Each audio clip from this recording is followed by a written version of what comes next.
तो जैसा कि हमने पिछली वीडियो में देखा था, जो कटरीना है वो मिरर को उठा के ले जाती है और उस फैसिलिटी को सेल्फ डिस्ट्रक्ट मोड ऑन करके निकल जाती है।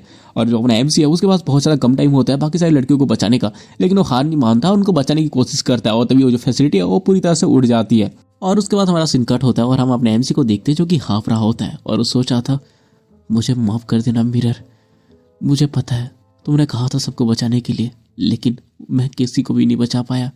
बस इसे छोड़ के हम देखते हैं कि उसने एक लड़की को बचा लिया होता है और वो सोचा था क्योंकि उन सारे टेस्ट सब्जेक्ट में से ये लड़की वो लौती है जो कि सक्सेसफुल एक वैम्पायर बन पाई।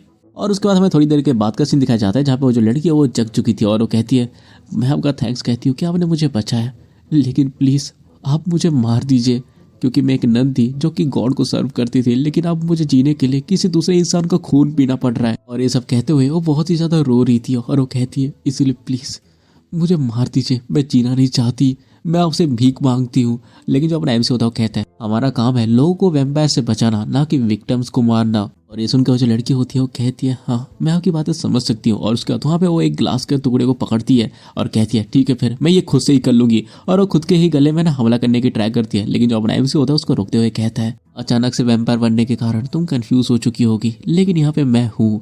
मेरे पास भी कोई चारा नहीं था, लेकिन कोई आई मेरे पास, उसने मुझे जीने की एक वजह दी।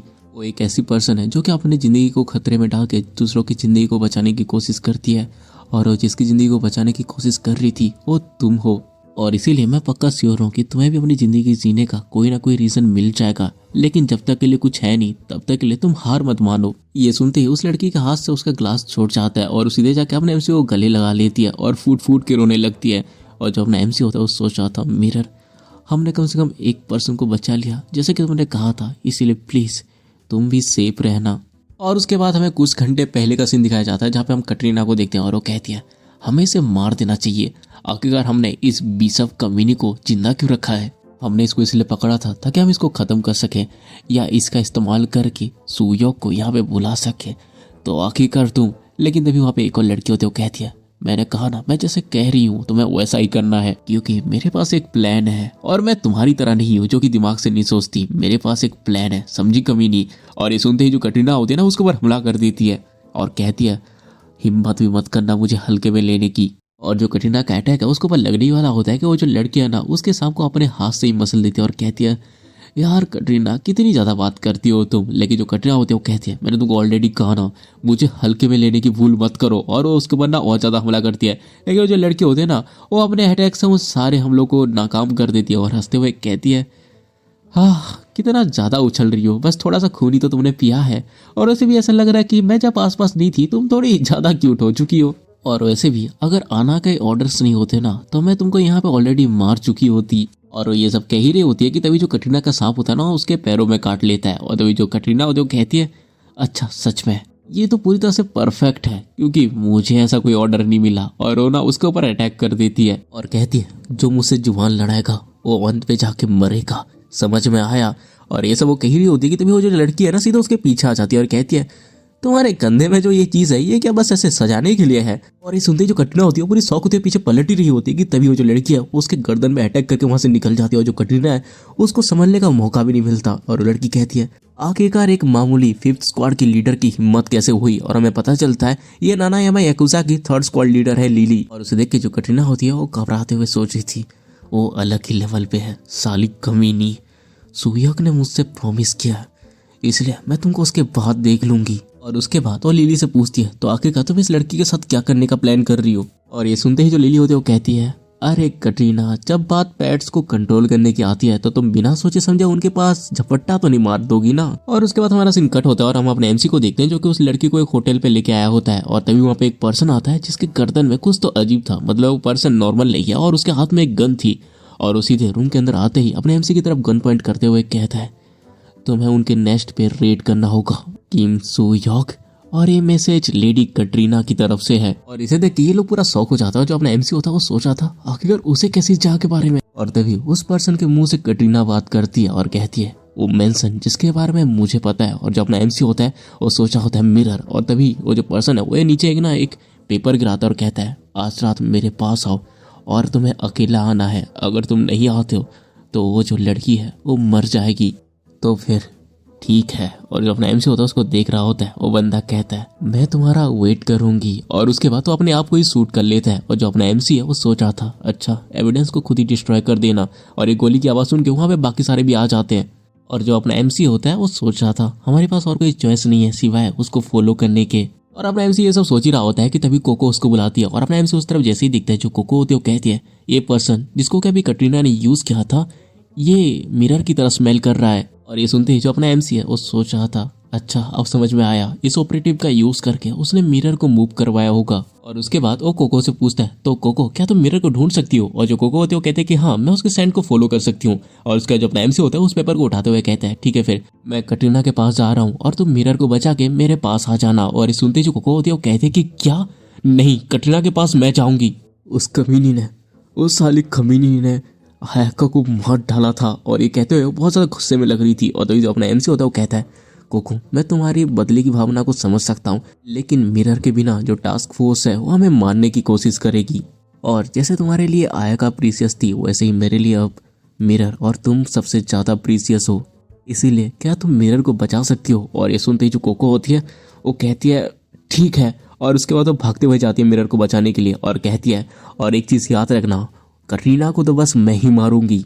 और उसका जो अपना एमसी है वो भी रेडी होते हुए अपने लोगों से कहता है जल्दी से ये जो पहला टास्क फोर्स का मेंबर था उसकी आइडेंटिटी के बारे में कंफर्म करो और कोको को बैकअप प्रोवाइड करो। मैं मिरर को बचाने के लिए जा रहा हूँ, और हाँ इस वैम्पायर का क्या करना है वो मिरर डिसाइड करेगी, इसलिए फिलहाल के लिए तुम बस इसके ऊपर नजर रखो। और ये सुनते हुए जो लोग होते हैं वो कहते हैं कि ठीक है। और जो अपना एमसी होता है उसके बाद उस वैम्पायर से कहता है यहाँ पे ही रहना, और लड़की कहती है ठीक है। और उसके बाद जो अपना एमसी है वहाँ से निकल जाता है और सोच रहा होता है कोको तुम शायद उसके ऊपर सीधे हमला करना चाहती हो जिसने तुम्हारे सबसे ज़्यादा प्रीसियस फ्रेंड को मार डाला, और इसीलिए तुम्हें जल्दी करना होगा क्योंकि मैं तुम्हें कोई गारंटी नहीं दे सकता कि उस औरत को मैं जिंदा छोड़ूंगा कि नहीं। और उसके बाद हमारा सीन कट होता है और हम एक एवेंडेंट चर्च को देखते हैं जिसके अंदर अपना एमसी पहुंचता है। और उसको देखते ही जो कटरीना होती है वो कहती है अच्छा तो तुम यहाँ पे पहुंच चुके हो, लेकिन तुमने पहले ही दिन थोड़ी लेट कर दी हमारी शादी के लिए। और हम देखते हैं कि उसने ना वेडिंग ड्रेस पहनी होती है और वो कहती है ऑलरेडी सारे गेस्ट आ चुके हैं तो आखिरकार दूल्हा इतना लेट कैसे हो सकता है। और ये सुनते ही जो अपना एमसी है वो अपना गन निकालते हुए कहता है भाड़ में जाओ। और उसके बाद एक एक करके वहां पे जितने भी वैम्पायर्स होते हैं ना सबके सर पे गोली मारने लगता है। और तभी एक बंदा उसके पीछे से हमला करता है, लेकिन जो अपना एमसी है डॉज करते हुए उसके मुंह पे एक पंच मारता है। और इसी तरह से वो वहां पे जितने भी लोग होते हैं ना सबको एक एक करके चुन चुन के मार देता है और कहता है खेलने का टाइम खत्म हो चुका है तो जल्दी बताओ मिरर कहाँ पे है। और ये सुनते ही जो कटरीना होती है वो हंसते हुए कहती है जरा देखो तो कितनी ज्यादा इंटेंसिटी है, मैंने तुम्हें यहाँ पे लड़ने के लिए नहीं बुलाया, अगर तुम मुझे मारते हो तो वो भी मर जाएगी। और जो आखिरी रास्ता है उसे बचाने का वो ये है कि तुम्हें मेरे साथ एक रात गुजारनी पड़ेगी। और उसके बाद जो कटरीना है वो अपने बारे में बताती है कि जब वो इंसान थी तब उसके जीने की बस एक ही वजह थी और वो थी बस सेक्स। हाँ तुमको अजीब लग रहा होगा बट वो वही कहती है कि एक दूसरे की स्किन को छूना, एक दूसरे की हार्ट बीट को महसूस करना, इससे उसको ऐसा लग रहा था जैसे कि वो जिंदा है। उसको सेक्स बहुत ही ज़्यादा पसंद था और हमेशा यही सोचती थी कि काश वो हमेशा इसी तरह से खूबसूरत रहे। और हम देखते हैं इसी तरह से दिन जा रहे होते हैं, लेकिन एक दिन उसके मुंह पे बहुत ज़्यादा खून लगा होता है। हम देखते हैं कि उसके चारों तरफ के जितने भी लोग थे सारे मर चुके होते हैं और कोई कहती है अगर तुम ये चाहती हो तो मैं तुमको दूंगी, लेकिन क्या तुम इसे संभाल पाओगी। हम देखते हैं उसके सामने आना होती है जो कि उसे अपना ब्लड पिलाती है और जो कटरीना होती है हमें बताती है इसीलिए हमेशा खूबसूरत रहने के लिए मैंने चूज किया इटर्नल लाइफ को, लेकिन किसे पता था। हम देखते हैं उसके बाद जैसे ही अपनी जो कटरीना है और जिसके साथ भी अपना छई छप्पा छई करती है उसके अंदर की वैम्पायर ब्लड लाइन जाग जाती है और वो ना उसी को ही वहीं पे मार के उसका ब्लड पी लेती है। और ये सब वो अनजाने में कर रही थी, उसको अपने ऊपर काबू नहीं था। लेकिन जैसे ही उसको होश आता है वो देखती है कि उसने एक और इंसान को मार डाला, जिससे वो बहुत ही ज़्यादा हताश हो जाती है और वो सोच रही होती है नहीं मुझे ये नहीं चाहिए था, मैं पहले की तरह अब बिल्कुल भी जिंदा महसूस नहीं कर रही। बस एक लौती चीज़, एक ऐसी लौती चीज़ जो कि मुझे पूरा कर सकती है वो है एक और वैम्पायर। लेकिन उसके जो एक्सपेरिमेंट्स होते हैं वो आगे प्रोग्रेस ही नहीं कर रहे होते। और तभी वैसे ही वो लेटी ही होती है कि तभी उसके दरवाजे में बहुत जोर से कोई खटखटाता है और वो उस तरफ जैसे ही देखती है तभी कोई चिल्ला के कहता है हमें मिल गया मिस, हमें वो मेल वैम्पायर मिल गया। और ये सुनते हुए वो पूरी तरह से शॉक हो जाती है और उसके बाद तो अपने एमसी से मिलने के लिए जाती है, जहाँ पर जाते हुए वो सोच रही थी सुयोक, मैं सोच रही हूँ कि आखिरकार वो किस तरह का पर्सन होगा। एक वैम्पायर होने के नाते उसको मुझे सेटिस्फाई कर लेना चाहिए। और हम देखते हैं आज तक उसने जितने भी लड़कों के साथ किया है और उनको मारा है, उन सबके सर को उसने सजा के रखा था। और ये वाले जो सीन्स हैं उनको मैं सेंसर कर दे रहा हूँ क्योंकि मैं नहीं चाहता कि यूट्यूब मेरी लगा ले। और हाँ, इससे पहले मैंने जो स्टोरी बताई नहीं, वो कटरीना की वो कर रही थी, वो सब करने वाले के ना पूरे पिक्चर्स हैं, लेकिन मैं तुमको दिखाऊंगा नहीं क्योंकि मैं नहीं चाहता कि तुम मेरे वीडियोस के ऊपर अपने बच्चे फेंक दो। और वैसे भी यूट्यूब मेरी लगा देगा, इस सीरीज में वैसे भी $1 आता है, उसको लगाऊंगा तो मेरे को कम्युनिटी स्ट्राइक लगेगा, तो मैं उस वाली चीज़ को नहीं लगा रहा। लेकिन हाँ, मैं तुमको बोल सकता हूँ कि तुम जाके इसके चैप्टर्स पढ़ सकते हो, कसम से बहुत मजा आएगा, लेकिन तुम अकेले पढ़ना क्योंकि कुछ ज़्यादा ही उसमें खुल्लम खुल्ला दिखाया गया है। हाँ, और अगर तुमको चाहिए कि मैं ही तुमको दिखा दूँ तो यार आज ना मेरे इंस्टाग्राम पे DM पे भेज देना, मेरे को ₹50 में भेज दूंगा तुमको फोटोज। और उसके बाद हम देखते हैं कि जो कटरीना है वो जाते हुए सोच रही थी, मैं बस उम्मीद करती हूँ कि वो लड़का देखने में, और उसके बाद वो जैसे अपने MC को देखती है उसकी आंखें तो फटी की फटी रह जाती है क्योंकि अपना MC देखने में बहुत ही ज़्यादा हैंडसम था। और इसको देखती वो खुश होते हुए कहती है, फाइनली मेरी ये जो बोरिंग इटर्नल लाइफ है वो पूरी हुई। और उसके बाद हम वापस से प्रेजेंट में आते हैं जहाँ पे ये सब बताते हुए जो कटरीना होती है वो कहती है, देखो यार ये बदला ये सब फालतू की बातों को छोड़ो और मेरे साथ हो जाओ, तुम्हें लीड मैं करूंगी और तुम्हें तो पता ही है मैं इसमें बहुत ही ज्यादा अच्छी हूँ, तुम्हें शर्माने की कोई जरूरत नहीं है। लेकिन जो अपना MC होता है सीधे मुंह पे कहता है, नहीं मैं मना करता हूँ, एक ऐसी औरत जो कि 100 साल से भी ज्यादा बूढ़ी है उसके साथ मैं, हाँ ये मेरे लिए बहुत ज्यादा है। और ये सुनते ही जो कटरीना होती है कहती है, घमंडी कमीने कहीं के, और उसके गन को तोड़ते हुए कहती है, मैं तुमको प्यार से अपना पति बनाना चाहती थी लेकिन अब मैं तुमको अपने पर्सनल खिलौने की तरह बना दूंगी। और उसके बाद हमारा सीन कट होता है और हम कुछ लोगों को देखते हैं जिनमें से एक बंदा दूसरे से कह रहा होता है, लेडी कटरीना का ऑर्डर है, मैं कॉरिडोर को डिफेंड करूंगा और तुम किसी को अंदर मत आने देना, समझ गए। और ये सब वो कह ही रहे होते हैं कि तभी वहां पे अपनी कोको आती है सूंघते हुए। और तभी वो जो बंदा होता है वो कहता है, क्या तुम वेटिंगन्स की कुतिया हो? और वो ना इंग्लिश में कह रहा था, और ये सुनते ही जो कोको होती है वो कहती है, नो इंग्लिश। और वो जो बंदा होता है वो दूसरे से कहता है, क्या ये थोड़ी पागल है?